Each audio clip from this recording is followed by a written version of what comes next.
Andrew G. Haubner, at @_G_Haubner, February 11, 2019. There's no doubt that Murray can play.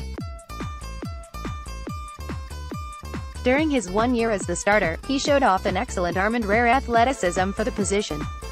But if teams see that he's closer to the 5'8" range, it could ultimately hurt his draft stock, because decision-makers in the NFL can't help themselves when it comes to measurables. The other concern, one that some would argue is a lot more important, about the two-sport star is his commitment to football.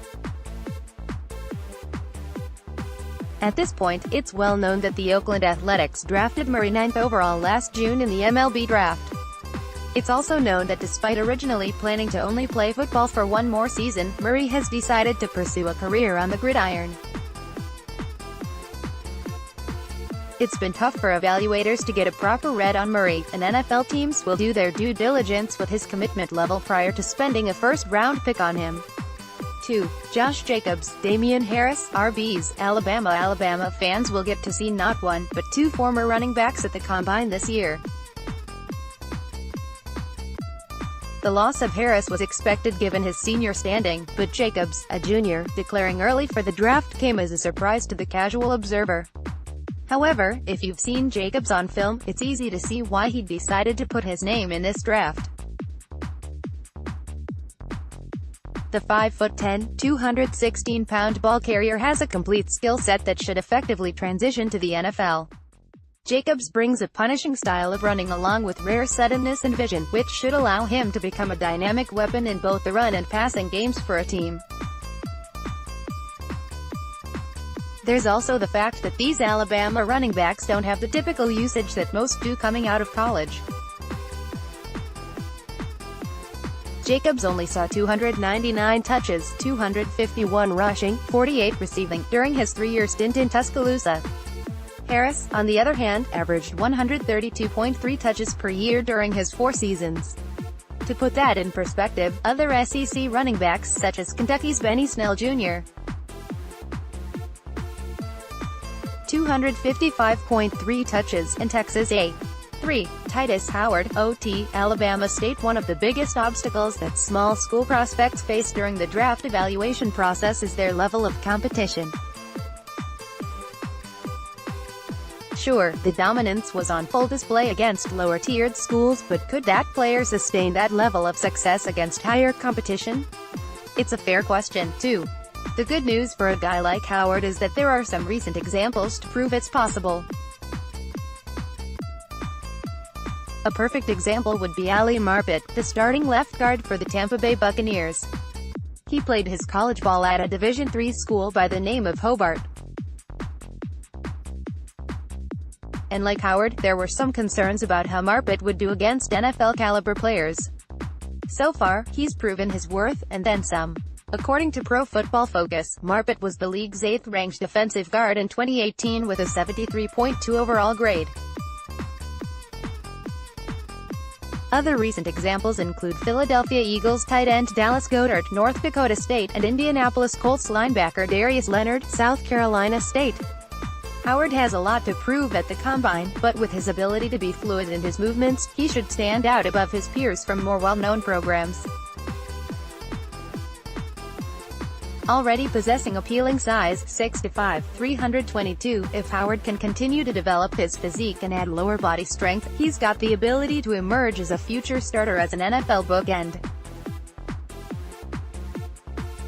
4. Jalen Hurd, WR. Baylor. Hurd is one of the more interesting offensive prospects in the 2019 draft class. Former Tennessee running back turned Baylor wide receiver brings a lot of size, 6'4", 227, to go along with some likable athletic traits. For obvious reasons, Hurd isn't a refined route runner after spending most of his playing career at running back, but the good news is that experience allows him to be comfortable making plays after the catch. He possesses excellent hands, which could help him develop his ability to go up and win 50-50 balls more frequently. The physical gifts are certainly there, but there still may be some questions surrounding his departure from Tennessee. From a size and rawness standpoint, he's got some similarities to former quarterback-turned-receiver Terrell Pryor. Since making the move in 2015, Pryor has shown flashes at his new position, which includes a 1,000-yard season in 16. Considering Hurd has already made the transition, he could develop into an effective weapon a lot sooner in his career while also eliminating the inconsistencies that Pryor's time in the NFL has included. Keep a lookout for Hurd at the Combine. If he tests well and gets a few questions answered, he could end up being an early Day 3, maybe even late Day 2 selection. 5. Jordan Nwaumu, QB, Ole Miss. We've seen a few Day 3 prospects emerge as quality starting quarterbacks in the NFL recently. Kirk Cousins, a fourth-round pick by the Washington Redskins back in 2012, signed a free agent contract worth $84 million over 3 years with the Minnesota Vikings last March. Then, there's Dak Prescott. The Dallas Cowboys were searching for a successor for Tony Romo prior to the 2016 season, which is why they elected to take the Mississippi State quarterback at No. 135 overall in that draft. 3 seasons later, Prescott has produced 11,820 total yards, 10,876 passing, 944 rushing, and 85 touchdowns, 67 passing, 18 rushing, and has a 32-16 record as a starter. If there's a mid-round guy capable of being this sort of impact starter at the quarterback position, the smart money should be on Nwaumu. The 6'2", 210-pound junior college product did an excellent job replacing Shea Patterson in 2017 after Patterson went down with an injury, and subsequently transferred to Michigan after the season.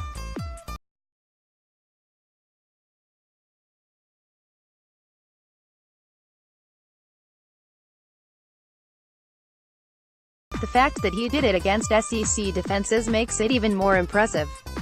Sure, Nwaumu isn't a perfect prospect, but he's got workable tools. The accuracy is certainly there, and he's got more than enough arm strength and velocity to make all the NFL throws that would be required of him. If he can continue to develop his decision-making and mental processing, there's a possibility that he could end up being the best quarterback in this year's draft class. Written by Clint Lamb, who is part of the Athlon Contributor Network. Follow him on Twitter at ClinterLamb. Include an ACU data feed, exclude from ACU data feed.